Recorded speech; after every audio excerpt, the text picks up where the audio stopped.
Hello, everybody, and welcome back to the Las Vegas Raiders Insider Podcast. I'm your host, Hondo Carpenter, your Las Vegas Raiders beat writer on SI, and we are thrilled to have back with us a decorated journalist and a highly successful attorney in the Atlanta Buckhead area. He joins us every Saturday.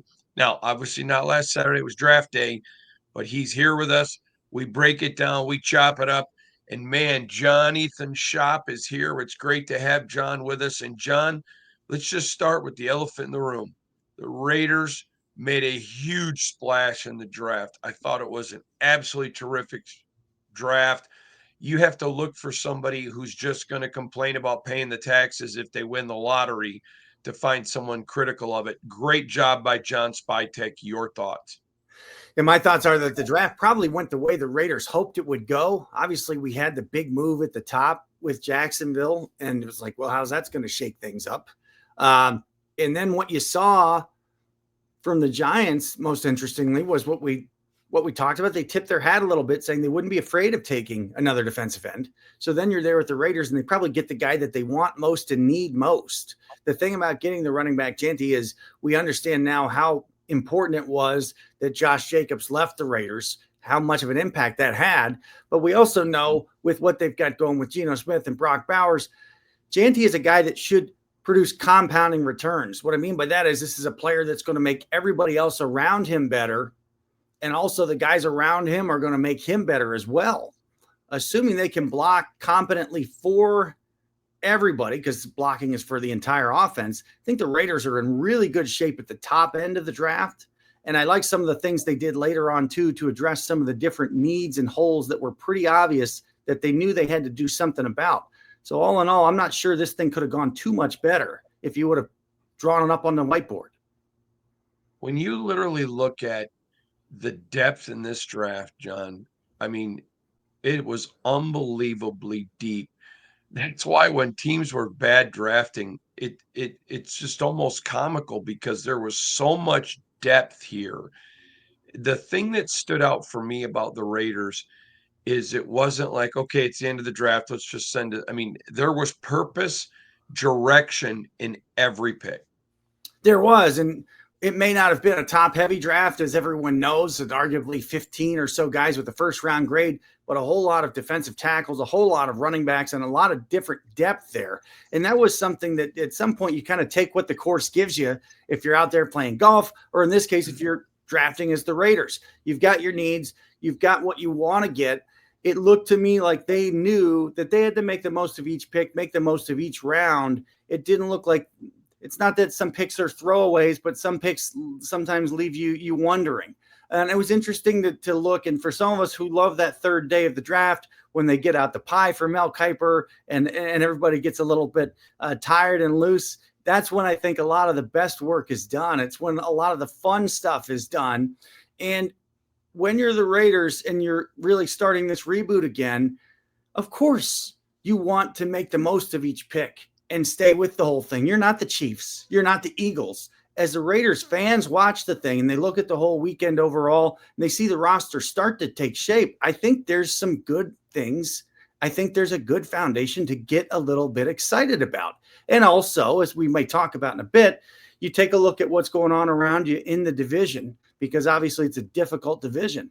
The Raiders, I don't think they lost any ground in the draft. If anything, they might have made up a good bit of ground. The thing that stood out to me, John, and I learned this years ago, is that people can't look at each team and say, okay, that's how you draft. And I want to explain what I mean by that. You can look at good drafting teams and say, I want to be that. But I'll give you an example. The Raiders are in a different position than the Eagles. So whereas the Eagles may trade almost everything, which they didn't, but I'm saying they could have to get one key player, the Raiders were like, okay, we're not in that position right now.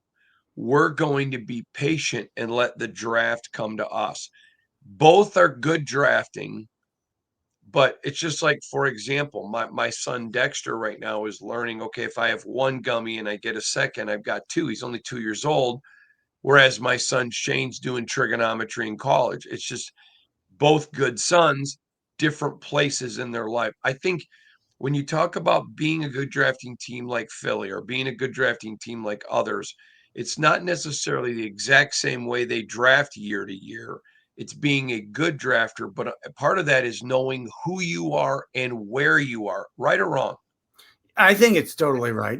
It's about situational execution. Can you identify the situation your franchise is in, and then can you execute when you identify this is what we need to do, as opposed to getting pulled by the wind or pushed by fan sentiment for this player or that player.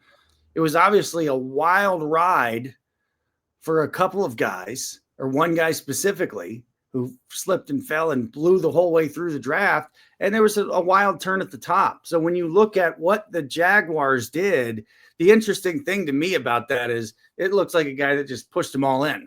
They got a new regime there again in Jacksonville. They pushed it all in for a guy that could potentially be a two-way player or a 1.5-way player, if you will, meaning ideally playing on defense and then coming in situations or series that he could has the wind for. That was a wild thing to see. And then when you look at some of the stuff the Chiefs, the Ravens, the Eagles do, it's like, all right, let's see what they're doing. Does it make sense for the situation they're in? That's what I would be celebrating if I was a Raider fan. I would be saying we have a realistic understanding of where we are. We have a realistic understanding of the needs that we have, and this is what we could get out of this draft. I think they did a pretty good job. So when the roster rounds up for camp, it's going to be deeper and better, and certainly younger in some spots that should produce a more competitive team as soon as this fall. Fair enough to say they made a big splash? I think so. I think it's a big splash.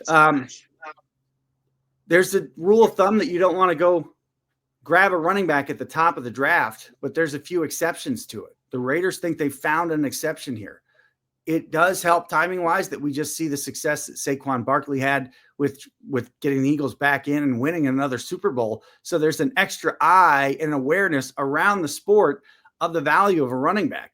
I think this is going to help the most critical part of their team. They've got to score more points. All of a sudden, you have a guy that has to be stopped. It really changes the complexion of the complete offense. So, yeah, I think they made a good splash. I don't think they just made a splash. I think they made a good splash, a measured splash, and an intelligent splash that is going to quickly help turn things around. So, John, you and I like to talk about the NFL.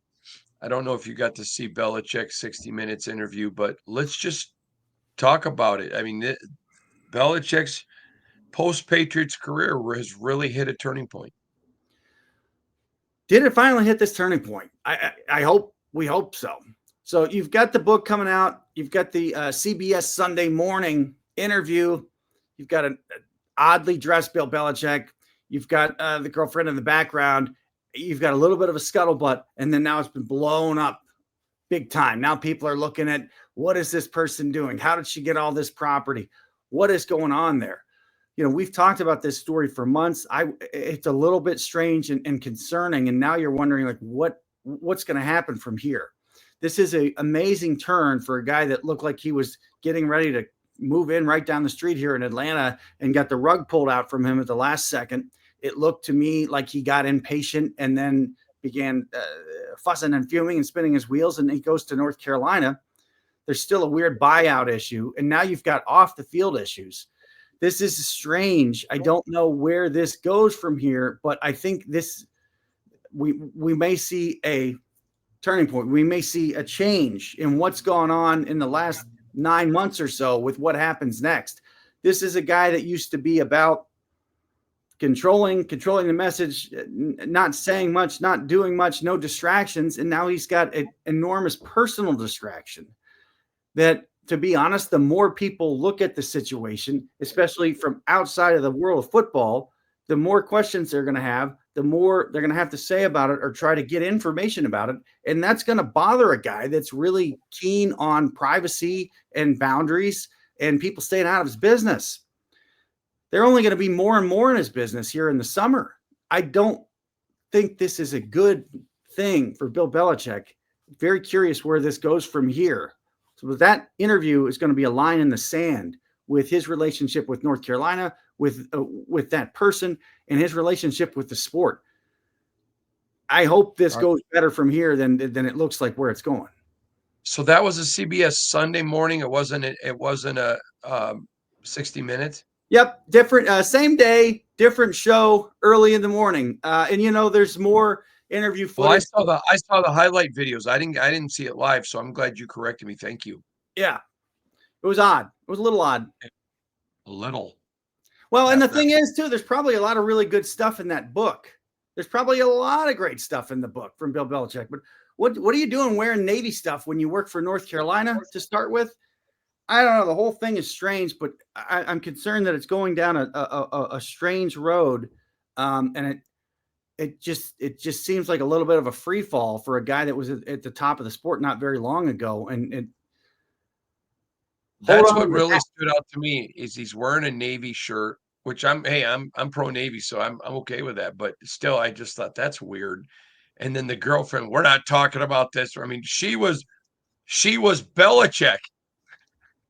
Yeah, and if that's basically what her role is, that's not a bad thing or a bad idea. But he was coaching at a professional level when she was a toddler. So I don't know how good she's going to be at doing that or how quickly she can catch up on a learning curve to do your job and fit in some other, moving on to Cleveland type of stuff. Hadn't done a great job so far. It's a distraction. I don't know how it helps attract players to North Carolina. I don't know how it helps really much of anything. These are really not professional athletes at North Carolina. Out of 105 players, how many of them are really a college pro athletes? Maybe a couple dozen. The rest are not. They got to be like, wow, this is a wild ride. This is a strange story. I don't know what happens next, but I think that interview is going to be looked at as a giant line in the sand. I agree. All right, I want to talk to you about the Shedeur Sanders thing a little bit. There was a lot of fire. I took a ton of criticism, John, because I kept saying I did not have him with a first round grade. I've said that from day one. I said I thought he would go in the first round because I did, but I did not have him with a first round grade. And I kept saying, everybody I know who's a good drafting team only has two quarterbacks with a first round grade. Both of those went in the first round. And I said, but because there's so many bad drafting teams, I expected him to go. He did not. It ends up fifth round Browns for him. I don't want you to talk about the phone call. We're going to deal with that in a minute. But what did you think about the Shedeur situation? We talked about the smokescreen was going to be unlike any we've ever seen before the draft, and it turned out that it really was. But it also turned out that there was a fire going on. Who knows if we'll ever get the straight story of it. A couple things come out to mind. The first thing is this is a gift for Cam Ward and Jackson Dart and every other quarterback in this draft. There's going to be disproportionate amount of focus on Sanders going to Cleveland, probably someplace he didn't want to go. It's practically a place that's not got a good record developing and having high success, high achieving quarterbacks. This is a gift, less pressure immediately for the guys at the top of the draft and other quarterbacks in it. The second thing to think is you talk about getting bad information or not being able to read the room. It looks like there were things that Sanders did that some teams said we don't want anything to do with. And I can understand that given my age and my observation of the sport over a lot longer than that guy has been alive. It's not a criticism on him, but everybody out there understands that the NFL players, the NFL organizations, they already have enough on their plate. They got enough to deal with the 53 players, with the media, with the fans, with trouble that comes up out of nowhere in the middle of the night, in the middle of the day, incredible personal conflict stuff that people don't see in the media where somebody's trying to extort this or, somebody has a bad business deal, et cetera. They already have enough to deal with. Do they want to invite a rookie in to their locker room? Remember that chemistry discussion Bill Polian had right here on this channel? No, they don't want that. Why? Because they figure the cost of this versus the benefits that this player can give us are not worth it. You can make a real easy argument that they were absolutely worth it with Deion Sanders when he came out of school. And you can make that argument with a couple of other guys, but they're looking at this guy, maybe undersized, maybe underdeveloped. we don't want all this. And you can't blame the franchises. You've got to blame the player and the advice that he got, because whatever he was doing to prepare doesn't look like it worked. There's absolutely no way Shedeur Sanders said, you know what I want to do? I want to tank myself in the draft so I can go to Cleveland. No way. Another thing that really stood out pretty strong to me and to a whole lot of people out there watching and listening is when the Raiders had those back-to-back picks and they did not take him. That's really was a strong statement to me that he was not going to be drafted by the Raiders, which was a little bit of a surprise given his affinity for the Raiders in the past and some of the relationships he had with people in the organization. So this was a remarkably humbling experience that is a huge line in the sand for Shedeur Sanders' professional life, his professional career. He's got to figure out a way to handle it. He is going to an absolute football mecca as far as the state of Ohio, the history they have with the game. And Kevin Stefanski obviously knows what he's doing with the quarterbacks. But I tell you what, if he walks in there with the wrong attitude or has a bad day and the wrong attitude, I think he's going to be out of Cleveland pretty quickly. So this is going to be so interesting, and so much focus will be on him that all the other guys around the sport, they're going to be like, whew, I got a lighter load to carry around. Really pretty good deal for everybody not named Sanders who's been drafted at the quarterback position. I, throughout the draft process, like I mentioned, was very adamant he was not a first-round quarterback.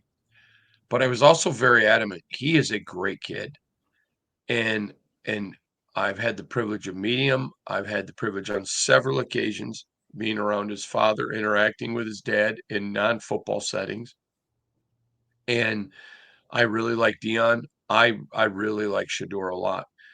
And there was something that happened over the weekend that a lot of people looked at as tragic. And that was a phone call from an NFL team's coach's son who got his number off an open iPad or something and called him and pranked him. Absolutely stupid move. Now, I know other people that's happened to. Brian Hoyer got one of those. So I know that it's happened. I know it's not the first time. I'm not trying to pretend like, this was a life and death victim situation, because it wasn't. It was just stupid. But out of that, I was really proud that Shedeur got to show the kid that I know, and I'm not claiming to know him like I know you, but the kid that I know him to be, when he was asked about it and said, you know what, wish it wouldn't have happened. I'm paraphrasing here, but I've done childish things. We've all done childish things. I think we need to move on. I thought it was absolutely classy. It showed me why I really like him. And I think it endeared him to some people who maybe thought of him in a different light. Again, I wish it never would have happened to him. I think it's stupid, but man, it gave him an opportunity to show grace. I think the truest thing that came out based on what I know about Shedeur this entire weekend was that. And I just like your thoughts on that real quick. Seems like he handled it brilliantly in a really good way to kind of turn the page. So he handled it like a pro, because he's going to run into those kind of things as a pro. I'm sure he knows about, and his dad's told him about, and he's probably been pranked in some way in the past by email or Photoshop or something else, when he was a high profile college player. Probably a pretty good way to start, fresh. If he goes to Cleveland and starts fresh, puts his head down and does his thing, a lot of those things will take care of themselves. So if he presents himself as a good guy, people that really find that it's easy to be a fan of, and he can play well, all of a sudden you've turned this whole thing around and turned it into a great professional story. You think about a story like Kirk Cousins, obviously nowhere near thought that this would be a career that would take off like his did and be as productive as his did. You think of other guys that were in, Russell Wilson, some other guys that were drafted later, but maybe not with as much smoke and fire around them. The point is that they handled their business really, really well right away and established themselves as a mature professional quarterback. And this is an opportunity that he could have said nothing. He could have fussed and fumed and whined about it, or he could have done what he did. Yeah, your hat goes off to him also for handling it and kind of putting it behind. It was a strange situation. It's good that the league's going to try to crack down on it. And man, on the other side of it, for the defensive coordinator that's come down here to Atlanta from the Jets, it's already like, oh, you've already got some rough water behind you. He just wants to get into the season as fast as he can, and you want people to forget about this as fast as you can. But I have a feeling that we could be talking 10 years from now and nobody will forget this. It was a very high-profile event. No, the first thing that went into me, what my thought was when it happened, obviously I felt very bad for Shedeur. That was my first thought. But my second thought is I thought bad about a dad. You shouldn't have to live your life or you have to hide things from your children. And then my exact thought were, maybe that's a statement on fathering. I don't know that. Don't know that. But I remember my dad as a kid always telling us, remember, you're going to make decisions that are going to reflect on your entire family. You have brothers, you have sisters, you have a mom, you have a dad. And he goes, just like I make decisions that reflect on you kids. You make decisions. It was just a terrible situation. All right. And I also, want to turn. Go ahead, I'm sorry. No, please. It's like 1 out of 1,000 type thing. I think that's the league's thing is, hey, we don't want this to happen again. It's a wild tabloidish story. Really random. Well, I was told last night by an NFL person, because I just told him I can't believe this happened. And he said to me, this may be breaking, I don't know, but he said there are discussions that going to like a Zoom call now. It would make sense, don't you think? Yeah, where you're looking at each other. It would make sense. Yeah. I thought that was a unique. I'm not saying that they've made that decision, but he said they were discussing it. All right. Let's talk about off-field story of the week.